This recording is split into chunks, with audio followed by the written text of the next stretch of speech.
Hello and welcome to episode 110 of The Next Best Bet. I'm Jake Higgins with Brett Levy as always, and Brett, I'm wearing my Syracuse shirt. You got your Syracuse banner in the background, and it's only right to be wearing a little bit of orange when we have an orange president that left office and an orange president that came into office today. Yeah, I got my auto up there too, Go Cuse, baby. Go Cuse, go Cuse. They did not play today, though, so they're not going to be a team that we talk about. But let's get into some teams that we did talk about last episode.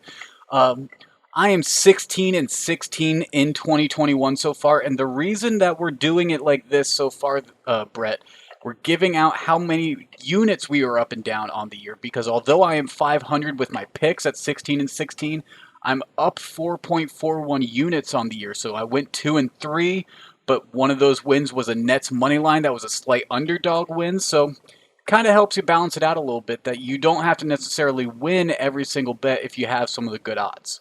Yeah, there you go, Higgins. And you know, I'm not so hot right now, but my Levy locks are hot. 4 and 2 there, hit another one of those. So we're doing what we can here, trying to give out the best advice we can. Obviously, you're gonna go through hot and cold streaks as a gambler, and the goal is to be up in units like you are, Higgins. Absolutely, and that's why we give out our Levy Lock in the pick of the pod, which you and I both won in the last episode. Hopefully, we have some good news from this episode as well, but you'll have to stick around to the end of the episode to find out what our locks are for this one. Let's jump into Beginners Boulevard. We're talking about the co-favorite, and now this is often more common with futures, maybe a golf tournament where you have multiple competitors fighting for the same positions, and you'll see two options of identical odds. Yeah, and two or more people of identical odds. Like you said, typically with futures, you mentioned championships or a golf event, maybe a postseason award. Two people or three people could be co-favorites. So lots of different types of bets you could see this, Higgins, but good to be aware of it and good to be knowledgeable of what people are talking about. If, you can ask, hey, who's the favorite of the golf tournament? Well, actually, there's co-favorites. And sometimes if there's a co-favorite, that might help you with some value if you feel that there's a good edge of one of those co-favorites over the other, because since there's two options at the top of the leaderboard, you'll typically get some better odds on that favorite, or in this sense, a co-favorite. So if you like one of them for a very specific reason, you think they have the edge, co-favorites can be a good excuse to give you some good value. Yeah, not bad. And we got two teams left. Well, actually, four teams left fighting for the Super Bowl, Higgins. But I'm sure some people play some futures in the beginning of the year and are able to try and start hedging out or find some ways to guarantee their profits at the end of the year here. Yes, we have four teams, two games left, the NFC Championship and the AFC Championship, and there's probably a lot of futures in play because you have some big names like Tom Brady and the Bucks that probably caught a lot of future heat early on in the season once he signed with them. You have Aaron Rodgers in Green Bay, who probably was an early on favorite in the NFC and got a decent amount of play. Kansas City, the returning Super Bowl champions, obviously would get a lot of play unless there wasn't any value for them. And then you got Buffalo, who are just some diehard fans, and there's some Buffalo fans that will take Buffalo futures every single year, hoping that it cashes out. And so they're just happy that those bets are finally still alive. Brett, I don't know where I'm going to be come Sunday on that Buffalo Kansas City game. I'm still waiting to find out about the Mahomes concussion protocol. He's still in that limbo right now, and I think that's kind of playing with my emotions on where I'm going to sit with that game. But I do absolutely love this Tampa Bay Green Bay game. And I love Green Bay at home. I mean, I talked about it last week. They're 19 and 5 at home all time in the playoffs. They're 20 and 5 now after winning last week. Yes, Green Bay did lose to Tampa Bay earlier this season. That's a learning experience. That is tape for the defense to work off of. And Green Bay came out hot in that game, but Tampa Bay stormed to the front in the second quarter and then took it away in the second half. I think Green Bay learns from that mistake. I don't think they just win. I think they cover the -3.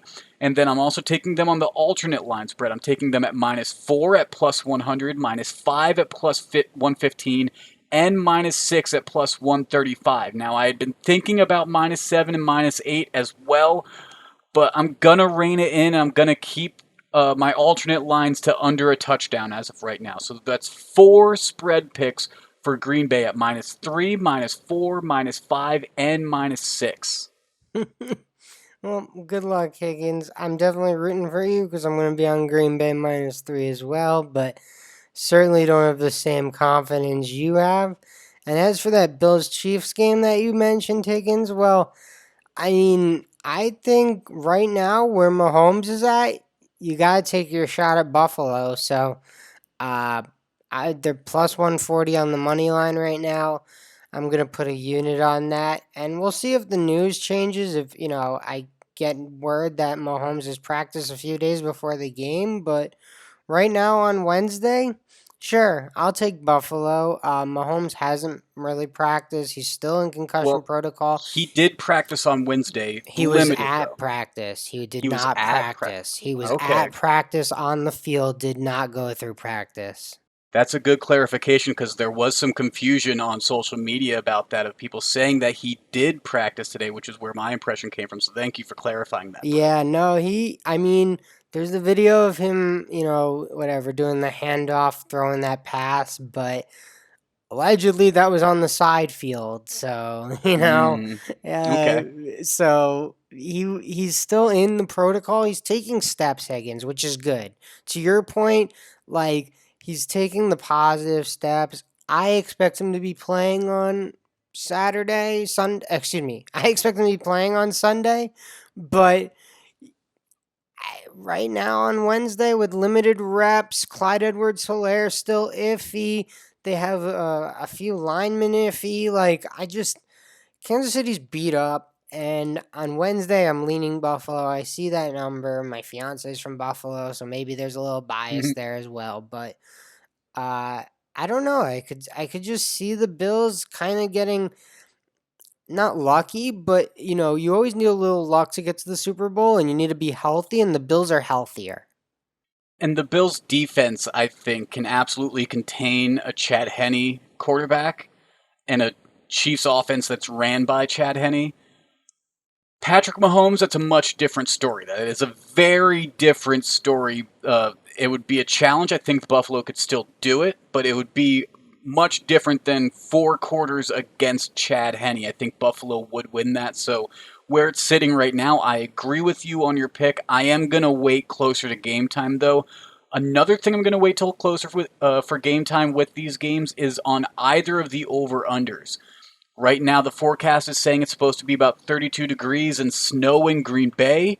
It's saying 46 degrees and rain in Kansas City. That's as of Wednesday night. Too far out from Sunday. Way too much that can be on the radar and can change by now. But the fact that we're already seeing precipitation on the radar for both of these games potentially, that raises some flags in terms of value of over-unders for me. It makes me a little curious, so I'm definitely going to be keeping that on my radar as I take a look at the Doppler. Yeah, I mean, that's definitely of note at this point of the year, Higgins. I guess I'll say this. If you're getting rain in Kansas City, that's a pretty good sign. That means it sounds like it's going to be kind of warm there for this time of the year because I wouldn't say it snows often in Kansas City, but it certainly is capable of snowing in KC. Yeah, 46 degrees and some freezing rain. That makes for some interesting football conditions for sure. And your hands are still cold enough that it's a little bit numb, but it's wet. It's a rainy, wet game that causes fumble issues. Maybe I don't know. It's definitely something that I'm going to be paying attention to in the days leading up till Sunday. With my Green Bay picks, I can't find myself being on that under in that game. There were 48 points scored in the first matchup between those two teams, 38-10. Tampa Bay won that game.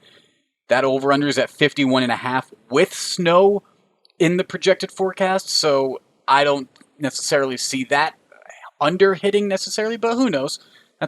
That's why I'm waiting for the weather to clear up. But not much line movement in either of these games either. The Packers opened at -3.5. That's only at -3 now. And the Chiefs -3 has stayed consistent, and I think that's obviously because of what we talked about with Mahomes. Yeah, exactly. People are waiting on the Mahomes news. And, just one quick note before we move on to the NHL quickly.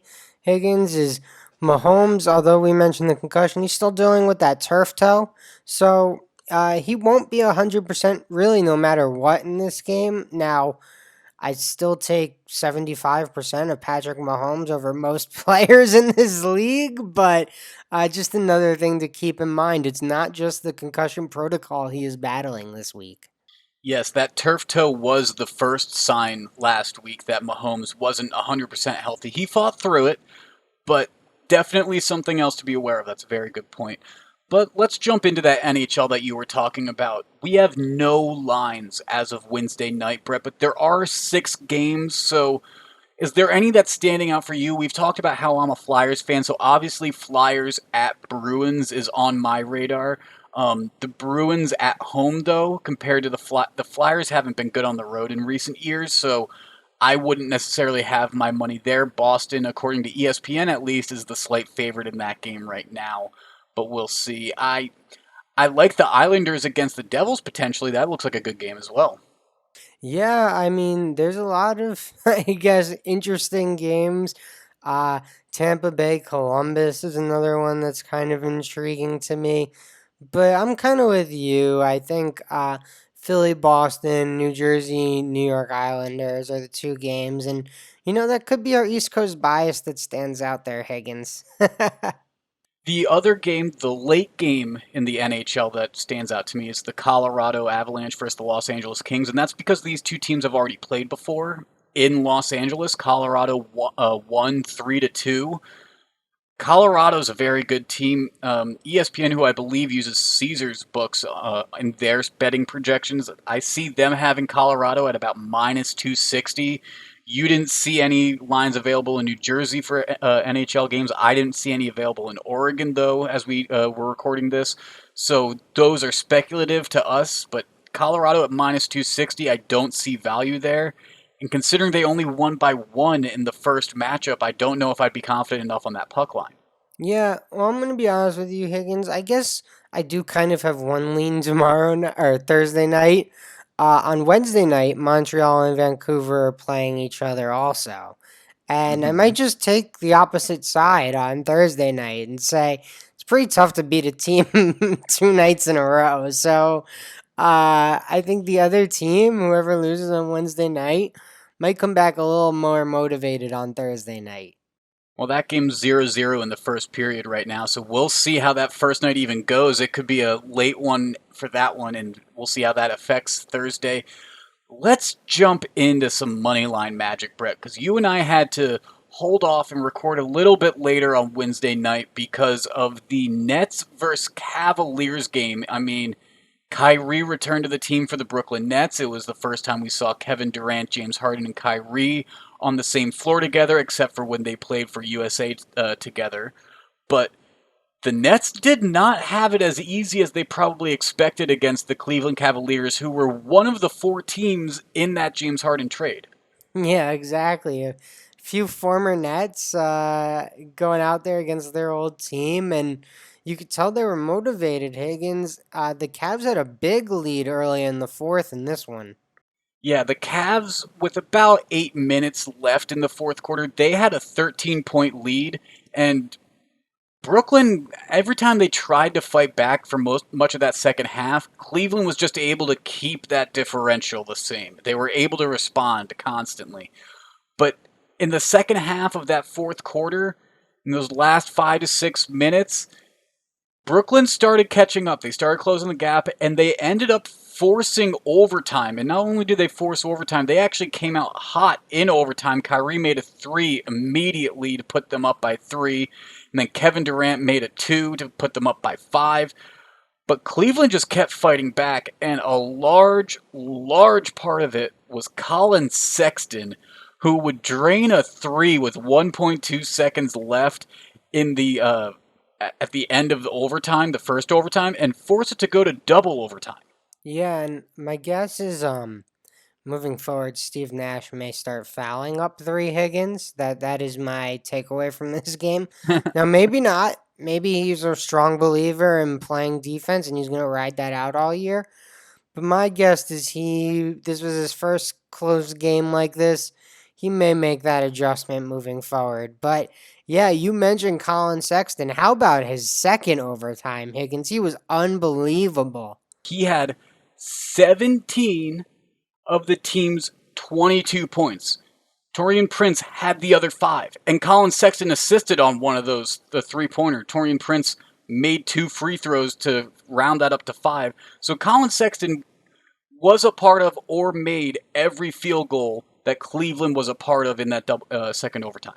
Yeah, I mean, he was fantastic down the stretch. He had a block on Kevin Durant in regulation in this one. So, heck of a night for Colin Sexton. Heck of a win for the Cavs.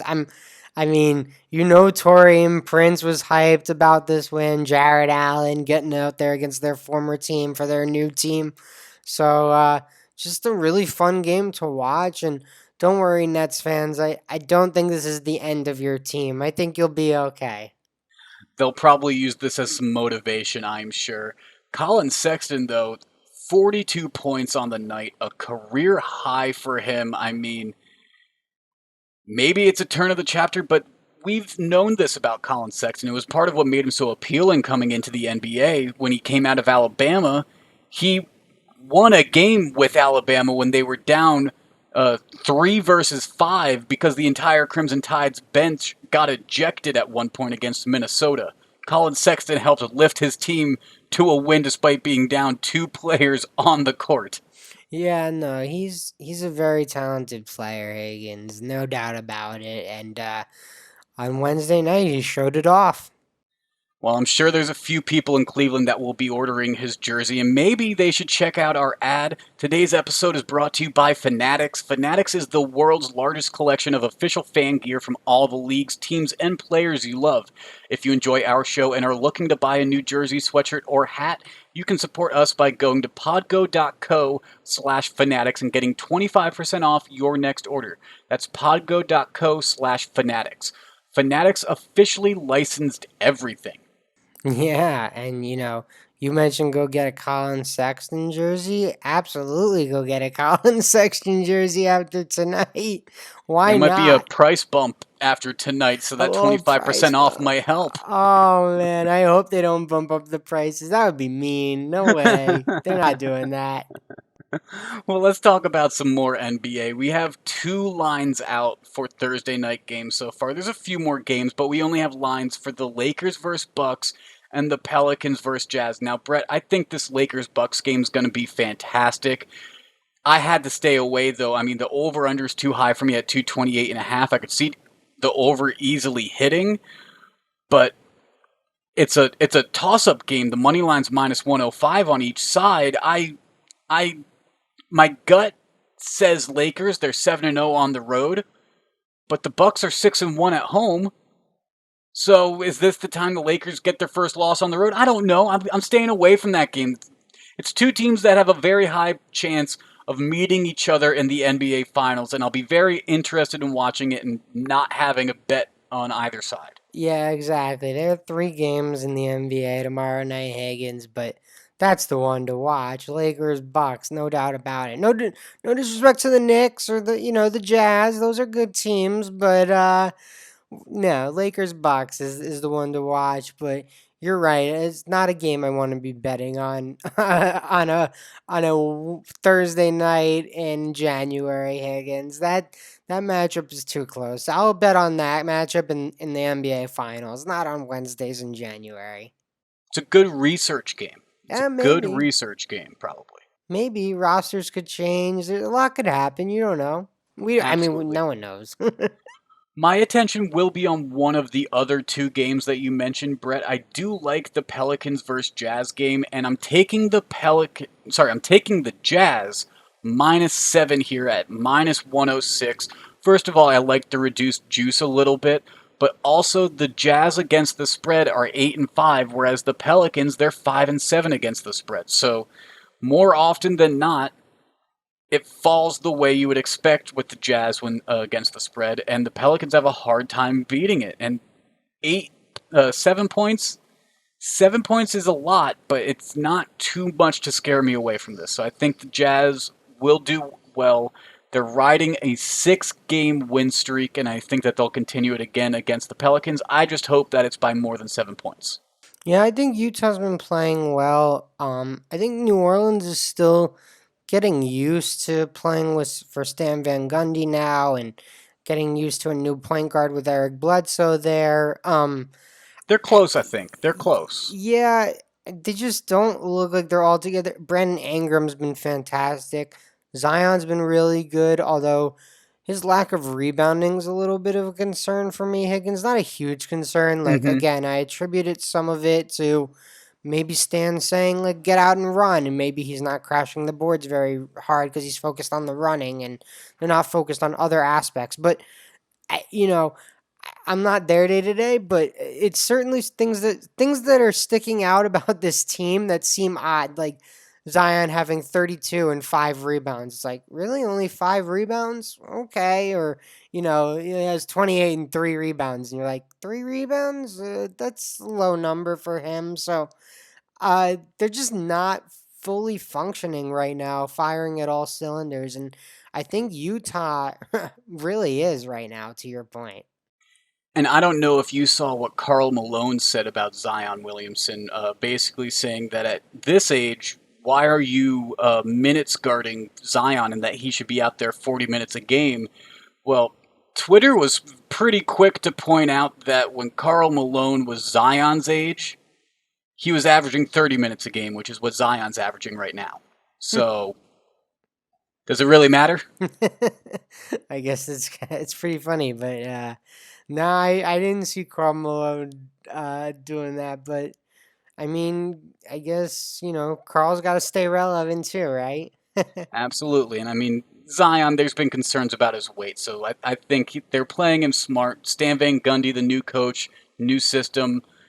Like I said, I think the Pelicans are close, but Utah's they've they've got the chemistry, they've got the gel, they've got the history with each other. That early in the season, right now, Utah's the favorite in that game.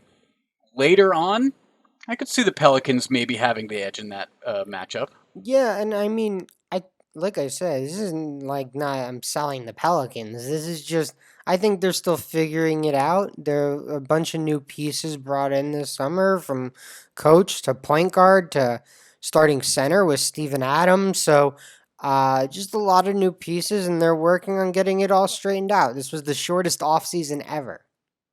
Yes, they are, and the shortest off season means some very interesting lineups to start the season. Absolutely.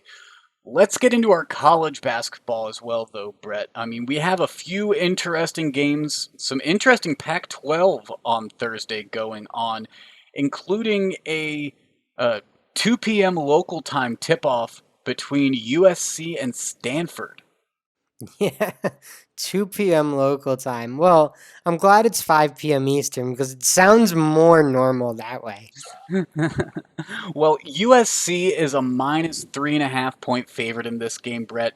Reduced juice at minus 104, and I'm going to take that while it's still at minus 3.5. I mean, Brett, you've been high on USC early on with the Mobley brothers, and they've performed pretty well overall. They're 11-3, 5-2 in the conference. And USC did just get shocked with a very close loss to Oregon State. I look at this as a rebound game for the Trojans, and with a spread at only minus 3.5 against a Stanford team that's underperformed this year at 8-5 and is kind of hit or miss against Pac-12 teams. I think USC is going to have this one. Yeah, Stanford was one of my preseason Pac-12 picks, along with Arizona Higgins. So I can't completely fade Stanford here, but I kind of like the USC in the rebound spot in this game too. I thought that Oregon State game, the way that finished, USC is going to want to bounce back here. Well, you stayed off of that game for me, and I appreciate it for the sake of the Pillars. Kind of like how I stayed off of the Indiana Iowa game that I think is going to be a very interesting game on Thursday night as well. Yeah, I mean, I think Indiana's surprised some people this year. They've been better than people thought they would be, and look, I don't think they're going to beat Iowa. I think Iowa is one of the best three or four teams in the country, to be honest with you, Higgins. I think they're pretty much a lock to go to the Final Four. I would never lock anyone in except Gonzaga, but Iowa feels like they're headed in that direction. But I think Indiana can keep it close, even on Iowa's home court. And I think 10 points, honestly, 10 and a half is what I get it at, but 10 points is too many. And I think they can keep this game within double digits. Yeah, you named all the right reasons. I think Indiana absolutely has outperformed. The big question is, can you stop Garza? Yeah, I mean, If you can stop Garza, even if Iowa still wins, I don't think Iowa covers. If Garza just has a field day, I don't think Indiana can cover. So I think it kind of comes down to obviously the key Hawkeyes player. yeah, that's what everyone's watching for, Higgins. But Tracy Jackson Davis, the sophomore for Indiana, he's had a pretty impressive year himself, averaging 20 points a game, basically. He's averaging 19 and a half, excuse me. Pretty much 20 points a game. I was pretty spot on there. And 10.2 rebounds. So he's a good front court player for Indiana. And he's really he's really impressed me a lot this year, Higgins. And, you know, I'm not saying he's the player Garza is, but sometimes if you have a big that can get hot too, that's all you need to stay competitive. Absolutely, it is. Let's move on to another Pac 12 game, though, Brett. You and I are both on this game. UCLA versus Cal, an in state matchup between two California schools, and I think it's obvious who the team is that you should be picking here. I mean, UCLA ranked 24th, 7 and 0 in conference, versus a California team that is 7 and 8 overall, 2 and 6 in conference. The line is only 8.5 points favoring UCLA, and that's where you're going to find me. I'm just going to back the Bruins minus 8.5. It's almost a blind pick because UCLA has done me well so far earlier in the year, and Cal has not been good. I've won against Cal frequently. UCLA is 9-4 against the spread. Cal 6-8 against the spread. All the signs point towards the Bruins. Yeah, exactly, Higgins. And I'm actually gonna hold off on this one a little bit. I'm gonna bet it sometime on Thursday, probably Thursday afternoon. And basically my plan is to hopefully get UCLA around minus 9.5 at minus 110 versus what we currently see it at, which is minus 8.5 at minus 120 juice. So I'm willing to eat the bigger number here too, Higgins. Like, I do not trust this Cal team at all. So maybe our pillars break it, and everyone listening to this podcast should go bet their house and their future house and all their houses on Cal. But Higgins, all the numbers and all the math tells us UCLA here. And you just look at UCLA's recent wins. They have a 6 game winning streak. You look at their last 5, all are against Pac 12 opponents. They beat Washington by 15 points, Washington State by 30, Arizona by 15. Arizona State they beat by 6 in overtime, and then they beat Colorado by 3. So those two those last two I mentioned obviously don't cover, but the most recent 3 do, and one of them covers by over 20 points. Washington State may be most comparable to who the type of team that California is too. That's very fair. Washington is pretty much the closest thing to an auto fade in the Pac 12. Cal is right up there, Higgins. Absolutely. Before we head out of here, though, let's talk about our Levy lock and pick of the pod, though, Brett. We both won last week, but you're 4-2 overall on the year. I'm 2-4, so that means you got the honors. All right. Well, we just laid everything out for them, Higgins, but I'll repeat myself, I guess. UCLA minus 8.5 at Cal. You said it earlier, Higgins. UCLA 7-0 in conference. Cal 2-6. So that's really all I need to go against similar competition. UCLA is winning every single game. Cal is struggling. And my pick of the pod is going to be Packers -3. I just don't think this Green Bay offense can be stopped, especially in Lambeau. The Packers in the postseason are 20-5 all time at home, and -3 just isn't enough for me. If you remember from the beginning of the show, I said I'm taking -3, -4, -5, and -6. -3 is my only pick of the pod. I'm going to stay with the normal spread. However, that's just to underscore and underline how much confidence I have in this Packers pick. So Packers -3 and UCLA -8.5. The two Levy locks and pick of the pods, and also the two picks that Brett, you and I broke the pillars for, and we will be riding with together. Higgins, I just want to know, do you want the Green Bay Packers at -29.5 at plus 1100 here in New Jersey? I can place it for you right now. Are you interested? Can I offer you -29.5? Nope, that's 2 points too high. -27.5 is probably the most I'll go. 4 touchdowns. Oh, I can get you that one too. I can get you. Can I place that one for you? I imagine there's probably not the value there that I would imagine I want for such a spread, unfortunately. But Green Bay -3, I'll take that any day. Absolutely.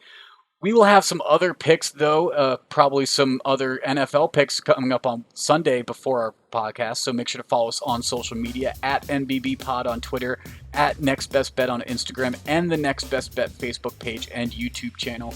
This has been episode 110 of the Next Best Bet. For Brett, I'm Jake. We'll talk to you again after the weekend.